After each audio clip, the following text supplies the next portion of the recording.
హిమవంతుడు యొక్క ఆ గృహానికి వచ్చేస్తుంది. పార్వతీదేవికి మళ్ళా జ్ఞాపక శక్తి తీసుకురావడానికి వినాయకుడు ఎంతగానో ప్రయత్నం చేస్తాడు. కానీ ఆవిడ పార్వతీదేవి అనేది జ్ఞాపకం రాదు ఆవిడకి. ఆ సమయంలో మళ్ళా పార్వతీదేవికి ఆవిడ యొక్క మనసులో మస్తిష్కం అంటే బుర్ర. ఈ బుర్రలో ఉన్నటువంటి జ్ఞాపకాలన్నింటినీ కూడా తీసుకురావడానికి పరమేశ్వరుడు ఏకాగ్రతతో కూడినటువంటి ఈ ధ్యాన మార్గాన్ని అవలంబిస్తారు ఆయన.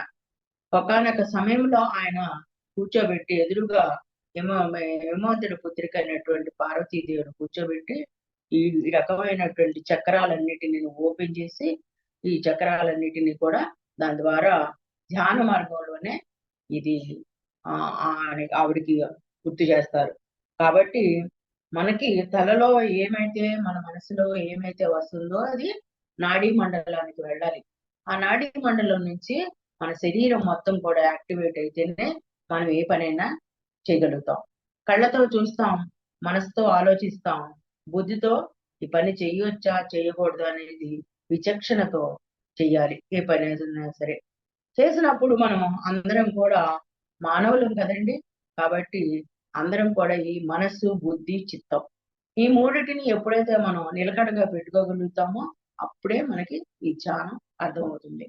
అర్థమయ్యి ఆచరణలో పెట్టగలుగుతాం. ధ్యానం కూడా కుదురుతుంది. అత్యంత సంతోషకర సమయాన్ని, విశ్రాంతి స్థితిని కూడా ఈ ధ్యానంలో అనుభవిస్తూ ఉంటాము. అయితే మెదడు ధ్యానమైనట్లుగానే లెక్క గాఢంగా ప్రేమిస్తున్నప్పుడు, ప్రేమకు ప్రతిస్పందిస్తున్నప్పుడు కూడా ధ్యానంలో ఉన్నట్లే. చూడండి, ఏ వ్యక్తినైనా మనం ప్రేమించగలగాలి, ఏ వ్యక్తినైనా కూడా మనం ఆదరించగలగాలి. ఇట్లా చేసినప్పుడు మనం చేసిన ధ్యానానికి సార్థకత వస్తుంది. దీనిలోకి వచ్చినాక మన జీవిత శైలి అంతా కూడా మారిపోతుంది. ఇప్పుడు ఎక్కడా కూడా మనం నెగిటివ్ గా ఆలోచించుతాము. ఎవరో ఒక వ్యక్తి వచ్చి ఏదైనా మాట్లాడిన తర్వాత వారికి ఏమి బాధ కలిగి అలా మాట్లాడారు కాబట్టి దాన్ని మనం వాళ్ళని దూషించడం అనవసరం అనుకుని మనం పక్కకు వచ్చేస్తాం. ఈ ధ్యానం వల్ల నేర్చుకునే సంస్కారం అది. ఆ సంస్కారం వల్ల మనం అందరం కూడా చక్కగా ధ్యానంలో ఇది ప్రశాంతత నిలబడుతుందని చెప్తున్నారు. ధ్యానం ద్వారా మీరు మీ శరీరాన్ని శక్తి కేంద్రంగా మార్చుకోవచ్చు. మీ లోపల శక్తులన్నింటినీ ఒకే చోటకి చేర్చుకోవచ్చు. ఈ విధంగా చెప్తున్నారు. ఏకాగ్రతకు సోపానం మన శక్తి ప్రధానంగా 3 రకాలుగా వస్తుంది. మనం తీసుకున్న ఆహారం, నిద్ర, మనం పిలిచే గాలి. ఆహారం తీసుకుంటే శరీరానికి శక్తి వస్తుంది. గాలి పీలిస్తే శరీరంలో ప్రాణశక్తి నిలబడుతుంది. అలాగే నిద్రపోతే శరీరానికి శక్తి వస్తుంది. చూడండి, ఆహారం ఎంతగానో మనం తీసుకుంటుంటాం. ఆహారం తీసుకున్నప్పుడు అది జఠరాగ్ని వల్ల పచనం అవుతుంది. జఠరాగ్ని కనుక లేకపోతే, లోపల అగ్ని లేకపోతే ఇదంతా కూడా శివం వల్ల శవం అయిపోతుంది. ఆ శవం అయిపోతే ఇంకా లోపల పదార్థాలు ఏమో అరగవు కదండి. కాబట్టి ఆహారం శరీరానికి తగు మాత్రం ఆహారం తీసుకోవాలి, తద్వారా నిద్రపోవాలి. పీల్చే గాలి కూడా మంచి గాలిని పీల్చగలగాలి. ఈ విధంగా మనం గనక చేస్తే ధ్యానంలో ఏకాగ్రత లభిస్తుందని చెబుతున్నారు. శక్తి స్థాయిల్లో మార్పులు తీసుకురావచ్చు. ప్రాణాయామంలో కూడిన ధ్యానం కూడా శక్తివంతమైనది. శక్తిలో మార్పులు తీసుకురాగలిగితే మనసులో కల్లోలాలు దూరమే. ధ్యానం ద్వారా ప్రశాంతత, ఏకాగ్రత ఇవన్నీ కూడా సాధించవచ్చు. నిజానికి ధ్యానం ఏకాగ్రతకు వ్యతిరేకమైనదే. అయినా పని చేయాలని మనకు ఏకాగ్రత కావాలి. ధ్యానానికి అవసరం లేదు. ఎటువంటి వారైనా ఏ స్థితిలో అయినా ధ్యానం చేయవచ్చు.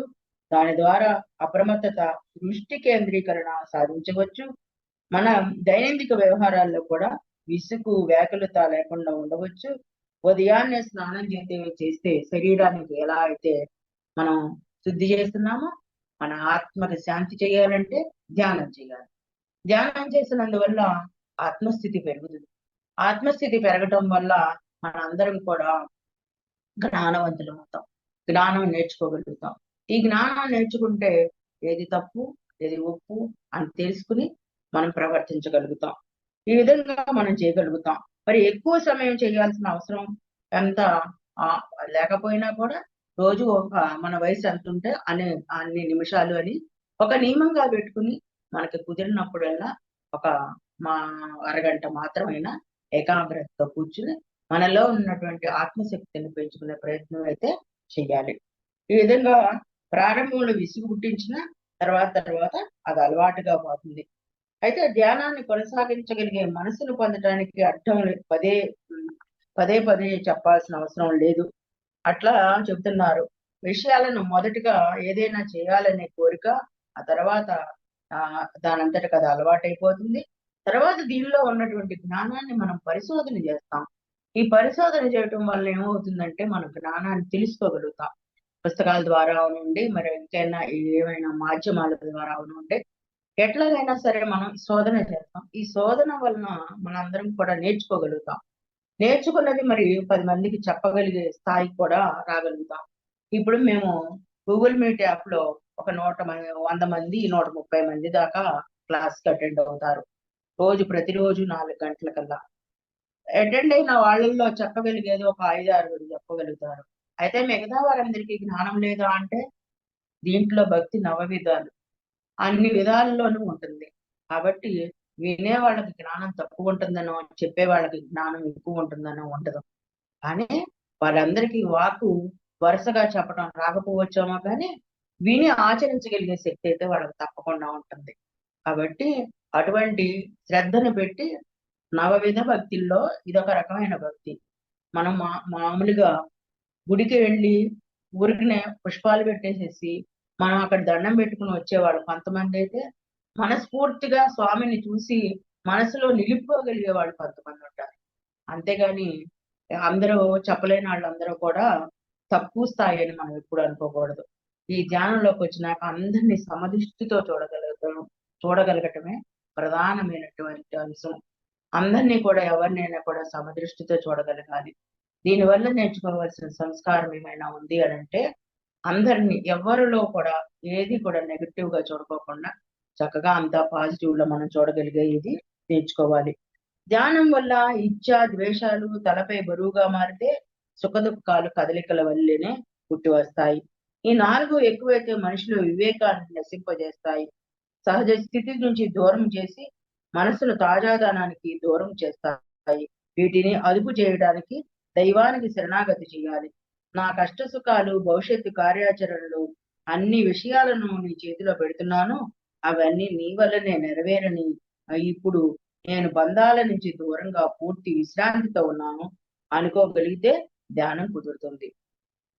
ఏమని చెప్తున్నారు? ఇచ్చ, ద్వేషాలు ఇవన్నీ కూడా మానేసేసి దుఃఖాలు, నా సుఖ దుఃఖాలు కదలికలు ఇవన్నీ కూడా నీ నీ ఇష్ట ప్రకారమే. నేను నీ చేతిలో ఒక కట్టెను. కాబట్టి ఇదంతా కూడా నడిపించేది నీవే. కాబట్టి ఇటువంటి సహజ స్థితి కనుక వస్తే ధ్యానం కుదురుతుందని చెబుతున్నారు. బాధలు, దుఃఖాలు తాలూకా అనుభూతులు వచ్చిపోతుండేవే కానీ స్థిరమైనవి కావు.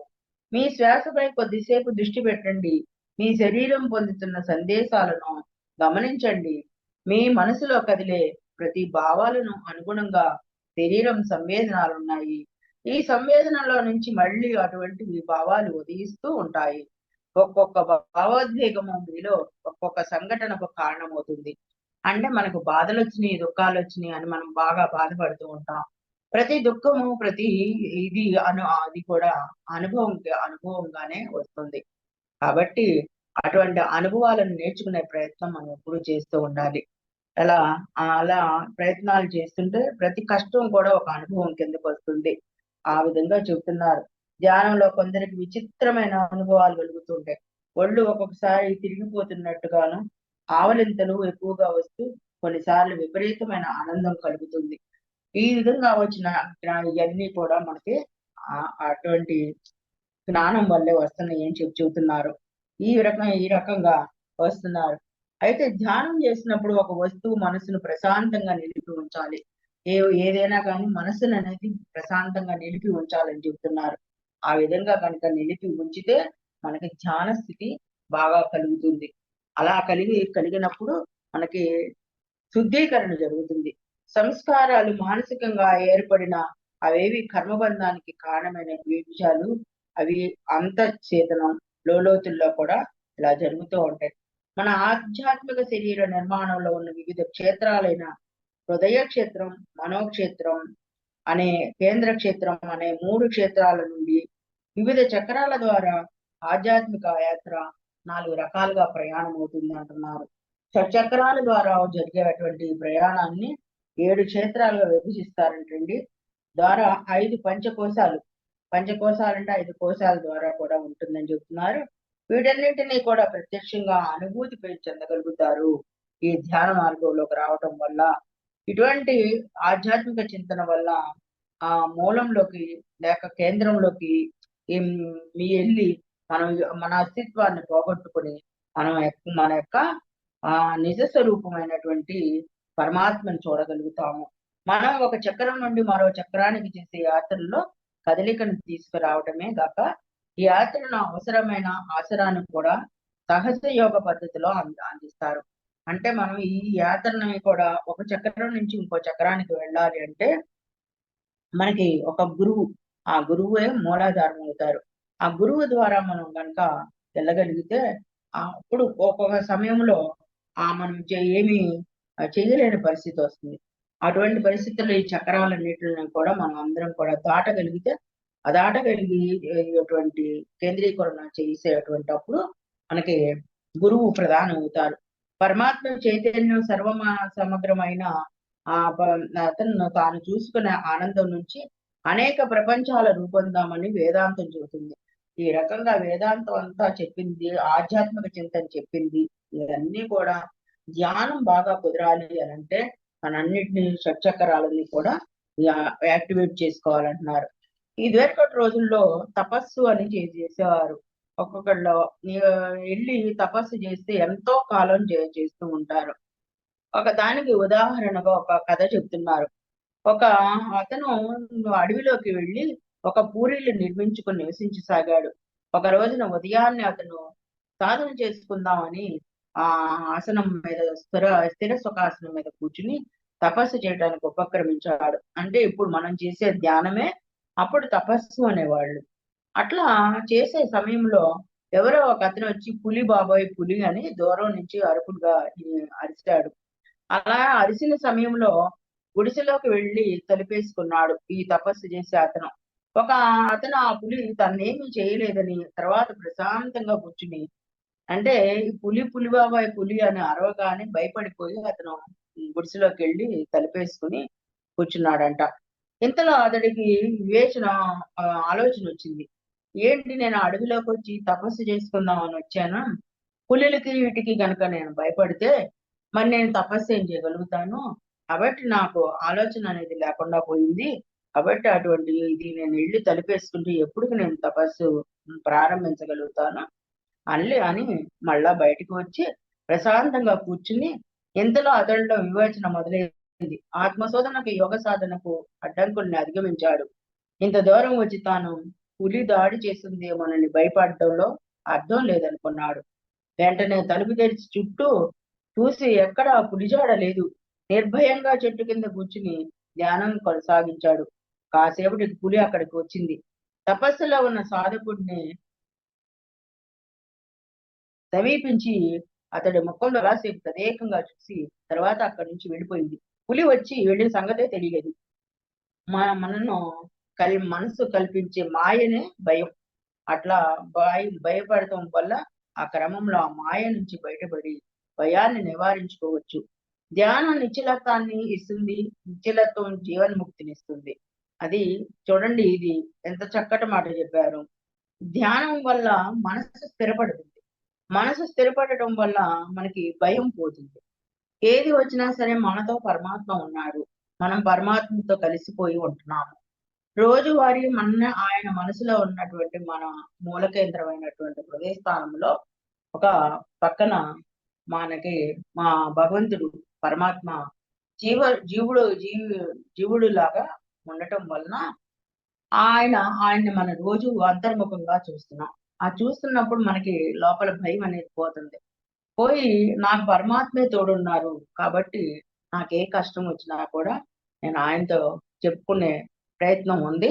ఈ ధ్యాన మార్గంలో సులువుగా కనెక్ట్ అవుతారు కాబట్టి మనం అందరం కూడా ఆ మార్గంలో ఉండే వాళ్ళందరం కూడా చక్కగా ఆయనతో ఈ నిశ్చలత అనేది వస్తుంది. ఆ భయం పోయి మనకి భగవంతుడు అని ఉన్నారు. దీని వల్లనే మనకి జీవన్ముక్తి వస్తుంది. దీంట్లో లలితా సహస్రనామాల్లో కూడా చెప్తారు, అంతర్ముఖ సమారాజ బహిర్ముఖ సుదుర్లభ అని. ఈ విధంగా అంతర్ముఖం ఎప్పుడైతే అవుతామో బహిర్ముఖంగా దాన్ని వదిలేస్తాం. బహిర్ముఖంగా చేసే పూజల్ని అంతగా చేయటానికి ఇష్టపడం. చూడండి, మనం ఇప్పుడు ధ్యానం చేసే అప్పుడు కూడా ఒక మాట చెబుతాం, ఏ విగ్రహాన్ని గాని ఏ వ్యక్తిని గాని మనం దీంట్లో ఆరాధించవసరం లేదు. విగ్రహం నిగ్రహం కోసమే కాబట్టి మనం అందరం కూడా ఎవరిని ఏ విగ్రహాన్ని కూడా మనం ఆలోచించవసరం లేదు, తలుసుకోని అవసరం లేదు, ఏ మంత్రాన్ని జపించిన అవసరం లేదు. ధ్యాన స్థితిలో సుఖ స్థిర ఆసనంలో కూర్చుని శ్వాస మీద ధ్యాస అనేది, మనం ఈ శ్వాసని సహస్రాల నుంచి మూలాధారం వరకు జరిగేటువంటి శ్వాస గమనాన్ని మనందరికీ తెలుసుకునే ప్రయత్నం చేయమని చెప్తాం. అదే ఎరుక అంటాం. ఈ ఎరుక వల్ల ఏమవుతుంది, ఈ శ్వాస గమనం ఎలా జరుగుతుంది ఏంటి అనేది మనం తెలుసుకోగలుగుతాం. అంటే పిల్లల గ్రోవుకి 7 రంధ్రాలు ఉంటాయి. మన మానవుడి శరీరానికి 7 చక్రాలు ఉంటాయి. ఈ చక్రాల వల్ల ఏ చక్రంలో నుంచి ఇప్పుడు పిల్లల గ్రోవులో ఏ రంధ్రం మూస్తే ఏ రాగం వస్తుందనేది ఆ వేణువు వాయించే వారికి తెలుస్తుంది. అలాగే మనలో కూడా ఈ చక్రాలన్నీ కూడా, లోపల ఉన్నటువంటి చక్రాలన్నీ కూడా యాక్టివేట్ అయితేనే మూలాధారంలో ఉన్నటువంటి మూల శక్తి, ఈ మూల శక్తి చక్రాల ద్వారా పైకి ఉత్తేజపడి సహస్రాలలో ఉన్నటువంటి ఆహా అద్భుతమైన శక్తిని తాకే ప్రయత్నం చేస్తుంది. ఎందుకంటే పరమేశ్వరుడు ఒక మాట చెప్తాడు, పార్వతీమాత శక్తి రూపంలో మూలాధారంలో ఉంటే సహస్రాలంలో ఉన్న శివుడిని ఆవిడ ఎప్పుడు కూడా అందుకునే ప్రయత్నం చేస్తుందంట. అంటే తన భర్త అయినటువంటి శివుణ్ణి కలుసుకోవటానికి ఈ లోపల ఉన్నటువంటి శక్తి మూలాధారం నుంచి పైకి ఉబికి ఆ వెన్నుపూసను ఆధారం చేసుకుని లతలాగా అల్లుకుని సహస్రాలలో ఉన్నటువంటి శివుణ్ణి శక్తి చేరుకునే ప్రయత్నం ఎప్పుడూ చేస్తుంది.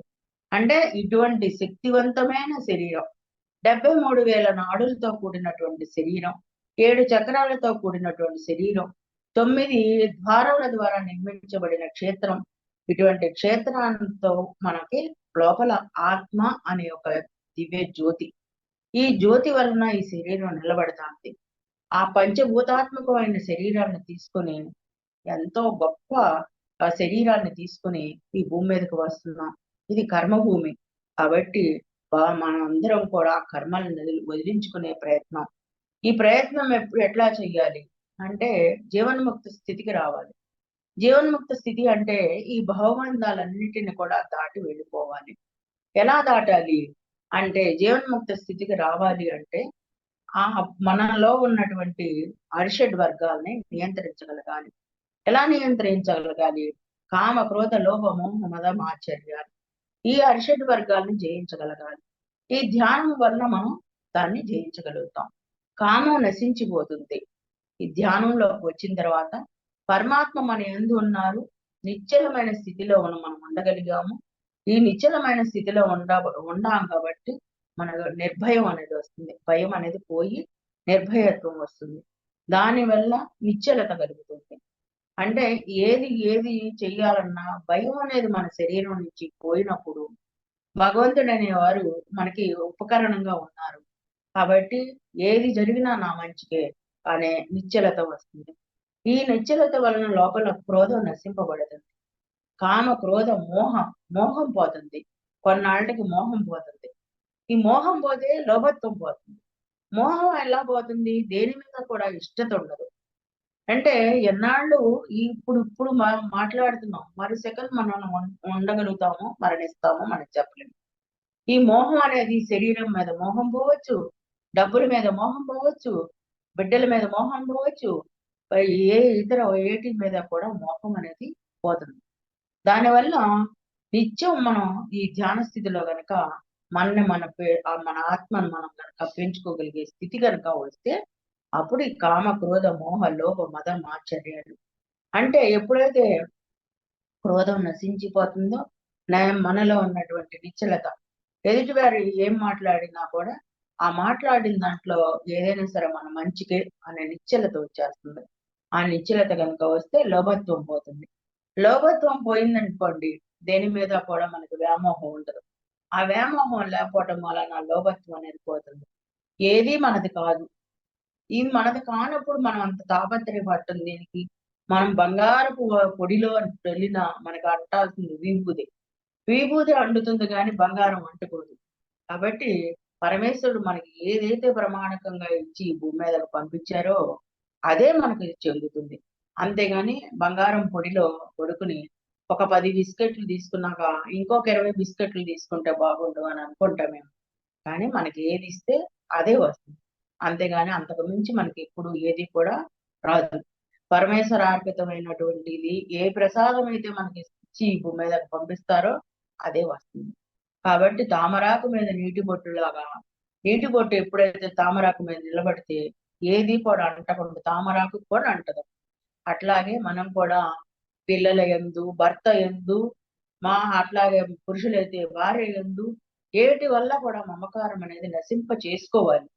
ఎందుకంటే మనం మనం మనం ఎప్పుడు ఏ నిమిషంలో రాలిపోవటానికైనా సిద్ధంగా ఉండాలి. మనకి భగవంతుడు మరణం ఇచ్చానని ఇప్పుడు చెప్పినా కూడా ఎరటానికి సిద్ధంగా ఉండాలి. ఆ స్థితికి రాగలిగితేనే జీవన్ముక్తి. మనిషి బ్రతికు ఉండంగానే విముక్తి కలగాలి.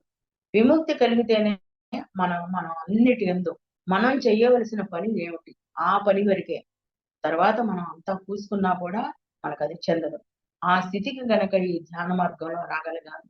అంటే ఆధ్యాత్మికమైనటువంటి పూజలు అన్నీ కూడా మనలో జ్ఞానాన్ని పెంచుతాయి.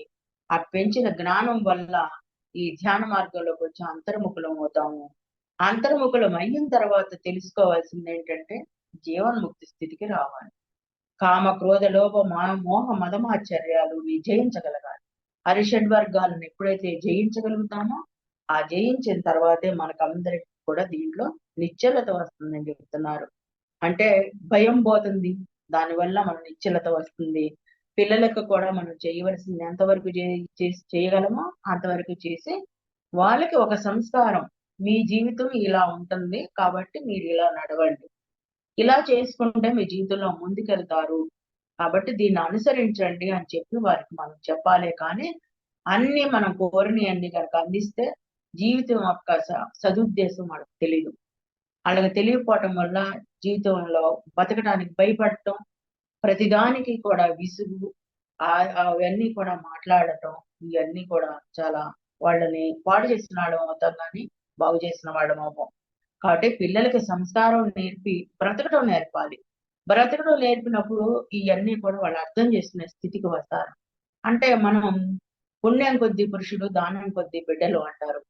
పుణ్యం ఏమైతే చేస్తామో అది మన బిడ్డలకెళ్తుంది. ఒకాయన్ని పిలిసి, "నీ ఇంట్లో ఇది నువ్వు చేసిన పాపాన్ని నీ భార్య తీసుకుంటుందేమో అడుగు" అని చెప్పి పంపిస్తారు. ఆయన వచ్చి ఆయన భార్యని అడుగుతాడు. "ఏమ్మా నేను కొంచెం పాపం చేశాను. నువ్వేమన్నా తీసుకుంటావా? కాస్త సగం తీసుకుంటావా?" అని అడిగి, "నేనెంత తీసుకుంటాను? నాకు ఆ అవసరం లేదు. నేను తీసుకోనంటుంది." అట్లాగే ఎప్పుడైనా సరే చేసిన పుణ్యం పిల్లలకి దానం కొద్దీ బిడ్డలు, పుణ్యం కొద్దీ పురుషుడు అని అంటారు. కాబట్టి మనం ఎప్పుడూ కూడా పుణ్యం చేసుకుంటా పోవాలి. అంటే ధర్మనిరతి అనేది మనం నేర్చుకోగలగాలి. జీవన్ముక్త స్థితికి రావాలి. జీవన్ముక్త స్థితికి ఎప్పుడొస్తాము? ఇదంతా మనం అనుసరించితే. ఆధ్యాత్మిక చింతన వల్ల అనేక రకాలైనటువంటి పుస్తకాల వల్ల జ్ఞానం తెలుసుకోగలుగుతాం. అంటే మనం ఎప్పుడైనా స్కూల్‌లో ఒక పిల్లల్ని గాని ఎవరినైనా కూడా జాయిన్ చేస్తే స్కూల్ స్టాండర్డ్ చూస్తాం. ఆ స్కూల్‌లో టీచర్స్ వాళ్ళందరూ ఫ్యాకల్టీ బాగున్నారా? బాగుంటే వాళ్ళందరూ బాగా చెప్పగలుగుతున్నారా? ఆ చెప్పగలిగినటువంటిది మన పిల్లలు అర్థం చేసుకోగలుగుతున్నారా? అంటే ఈ సంవత్సరం స్కూల్‌లో పిల్లలకి మార్కులు తక్కువొచ్చినాయంటే వాళ్ళు చదవలేదు, సరిగ్గా రాయలేదు అనేది కాదు. ఆ స్కూల్‌లో ఉన్న టీచర్లు చెప్పగలుగుతున్నారా లేదా అనేది మనం తెలుసుకుంటాం. ఇది కూడా అంతే. ప్రతి దేవాలయానికి వెళ్తాం. ఏదో గుడిలో పూజారి గారు పెట్టే ప్రసాదం మీద భక్తి కన్నా, మనం అక్కడికెళ్లి నేర్చుకోవాల్సిందేంటి? స్వామి పాదాలకి శరణారవిందం పొందటం. మన వల్ల మనకి తగినంత మాత్రంగా మనం చేయగలిగిన పనులు ఇంకేమన్నా ఉంటాయా అక్కడ? అనేది మనం చూసుకోవాలి. అంతేగాని అర్చకుడు ఒకరికి వేరే వారికి కొబ్బరి చిప్ప ఎక్కువిచ్చాడు, మనకు తక్కువిచ్చాడు, లేతే ప్రసాదం ఎక్కువ పెట్టాడు, తక్కువ పెట్టాడు ఇయి కాదు నేర్చుకోవాల్సింది. అక్కడ ఏంటంటే ఆయన పాదాలని శరణం కోరి మనం ఎంత మన శక్తి మేరకి ఒక తులసి దళమే పెట్టండి. అది భక్తితో పెట్టండి, మనసుని అర్పించి పెట్టండి. దానివల్ల మనం జ్ఞానం నేర్చుకోగలుగుతాం. భగవంతుడు ఇటువంటి పుణ్య కార్యక్రమాలు, దీనికి ఉదాహరణగా కర్ణుడు కురుక్షేత్ర మహాయుద్ధంలో మరణించిన తర్వాత ఆయన యొక్క శరీరం ఆత్మ వదిలేసి వెళుతున్నప్పుడు ఆయన ఒక సముద్రం దగ్గరికి వెళ్ళి ఆత్మకి ఆహారంగా జలం తీసుకుందామని వెళ్తారు. వెళ్తే ఆ సముద్రుడు వెనక్కి వెళ్ళిపోతాడు. అలాగే పండు తిందామని వెళ్తే వృక్షం కూడా పక్కకి జరిగిపోతుంది. ఏమిటి కారణం అని అడిగితే ఆయన అన్నదానం చేయలేదు. అన్ని దానాలు చేశారే గాని అన్నదానం చేయలేదు. అప్పుడు సూర్యపుత్రుడు కదా ఆయన, కుంతీదేవికి వరప్రసాదంగా పుట్టినటువంటి సూర్యపుత్రుడు గనక సూర్యుడు ప్రత్యక్షమయ్యి, నువ్వు అన్ని దానాలు చేసావు గాని అన్నదానం చేయలేదు, కాబట్టి మరలా శరీరాన్ని తీసుకుని భూమి మీదకి వెళ్ళి మళ్ళా అన్నదానం చేసి రమ్మని చెప్పి పంపుతారు. అట్లాగే మనం అన్నదానం చేస్తే అన్నిటికన్నా మంచిది అని చెప్తారు. ఎందుకు చెప్తారు? పుస్తకాలు చదివితే 10 మందికి జ్ఞానం చెప్పాలి. అట్లాగే మనం వస్త్రదానం చేస్తే కొన్నాళ్ళకి చిరిగిపోతాయి. ఇంకొక దానం చేస్తే ఇంకా వేరే దానాలు ఏవి చేసినా కూడా వాళ్ళు చాలు అనే మాట అనరు. ఇంకా బంగారం కానీ వెండి కానీ ఏదన్నా ఇచ్చారనుకోండి, ఇంకా ఇంకా తీసుకోవాలనే ఉంటుంది కానీ ఇంతవరకు చాలు అనేది చెప్పరు. ఒక్క అన్నదానం మాత్రమే కడుపు నిండా తిన్న తర్వాత ఇంకా చాలు అంటారు. ఎందుకంటే కడుపు ఇంకా పట్టదు కదా, అందుకోసమని అక్కడితో సరిపోతుంది అని చెప్తారు. సంతృప్తి పరుడవుతాడు. కాబట్టి అటువంటి అన్నదానాలని నిర్వహించే దగ్గర అన్నదానాల్లో మన చేయూత ఏమైనా కావాలా అనేది చెయ్యాలి. అలాగే ప్రతి మానవుల్లోనూ భగవంతుడు ఉన్నాడు అనేది మనం తెలుసుకోగలగాలి. ప్రతి మనిషిలోనూ మనం మనసు వల్ల గాని, బుద్ధి వల్ల గాని, చిత్తం వల్ల గాని, వాక్కు వల్ల గాని ఏ సహాయం అయినా మన వల్ల జరుగుతుందా? మనం నోరు ఒక్క మానవుడికే ఇచ్చాడు. మిగతా అన్ని జంతువులకి గాని అందరికీ కూడా నోరు, వాక్కు అనేది లేదు. మిగతా అన్ని చరాచర ఈ శక్తిలో ఈ చరాచరమైనటువంటి జీవుడు అంతట్లోకి కూడా ఇచ్చింది ఒక్క మానవుడికే నోరిచ్చాడు. మిగతా జంతువులకు గాని, వృక్ష సంపదకి కానీ, ఖనిజ సంపదకి కానీ ఏటికి కూడా నోరు లేదు. ఒక్క మానవుడికే నోరిచ్చాడు. కాబట్టి ఈ నోరు ఇచ్చింది సద్బుద్ధిని ప్రసాదించింది. మనసు, బుద్ధి ఇవన్నీ కూడా సక్రమంగా నిలబడాలి అంటే మనం మాట్లాడే మాట, వాక్కు అనేది చాలా పరిశుభ్రంగా ఉండాలి. దానివల్ల ఏమవుతుందంటే నిశ్చలత, నిర్భయత్వం ఇవన్నీ వస్తాయి. హర్షడ్ వర్గాలని జయించగలుగుతాం. అప్పుడే మనం జీవన్ముక్త స్థితికి వెళ్తాం. ఈ విధమైనటువంటి జీవన్ముక్త స్థితికి వెళ్తేనే మనకి మోక్ష ప్రాప్తి కలుగుతుంది. అంటే ధ్యాన మార్గంలోకి వచ్చి భగవంతుడి యందు అనురక్తులమయ్యి ఆ భగవంతుడి యందు సేవ చేసుకుని, ఆ సేవ చేసుకున్న తర్వాతే మనం ఈ ధ్యాన స్థితికి రాగలుగుతాం. ఈ ధ్యాన స్థితికి వచ్చిన తర్వాత మనం అందరం తెలుసుకోవాల్సిందివే. ఆవేదన భరితులై ఉంటారు. ఎక్కువ బరువున్న నౌకలు నీట మునిగిపోతాయి. మిక్కిలి దుఃఖంతో బాధపడే వాళ్ళు ఉంటారు. ఎప్పుడు శోకంతో వాళ్ళందరూ మాకే కష్టాలు వచ్చినాయి, మా మా వల్ల ఎవరికి ఉపయోగం లేదు, మేమేమి చేసాము, మాకు అంతా కూడా కష్టాలు వచ్చేసినాయి అని బాధపడుతూ ఉంటారు. అయితే కర్మలు బలంగా ఉన్నప్పుడు భగవంతుడు కూడా కొన్ని కొన్ని కర్మల్ని ఏమీ నియంత్రించలేడని చెప్తున్నాడు. కాబట్టి ఈ విధంగా బాలుడైన భయానికి లోనకుండా మృత్యువుని జయించిన మార్కండేయుని కూడా చిరస్మరణీయంగా తెలుసుకోవాలి. కోతి గుంపులో మనల్ని మరింత భయపెడుతుంటాయి. పిరికితనం చావుతో సమానం అని చెప్తున్నారు. బలమే జీవం, బలహీనతే మరణం. భయమే బలహీనతను విడితే సమస్యలు దూది పింజల్లా విడిపోతాయి. వివేకానందుడి మాటలండి ఇవన్నీ. మనసులో నిలుపుకోవాలి. నిర్భయత్వం మోదాన్ని ప్రసాదిస్తుంది. భయరాహిత్యమే అన్నిటిమడిచిన మన మనశ్శాంతికి మార్గం. భయాన్ని ఎప్పుడైతే పోగొట్టగలుగుతామో అప్పుడు మనశ్శాంతి వస్తుంది. అప్పుడే మనకి బాహ్య ప్రేరణ వలన మనిషికి భయం కలుగుతుంది. ఉద్విగ్నతతో తీవ్రంగా కలత చెందిన భయాన్ని అధిగమించగలగాలి. లోచూపు కావాలి.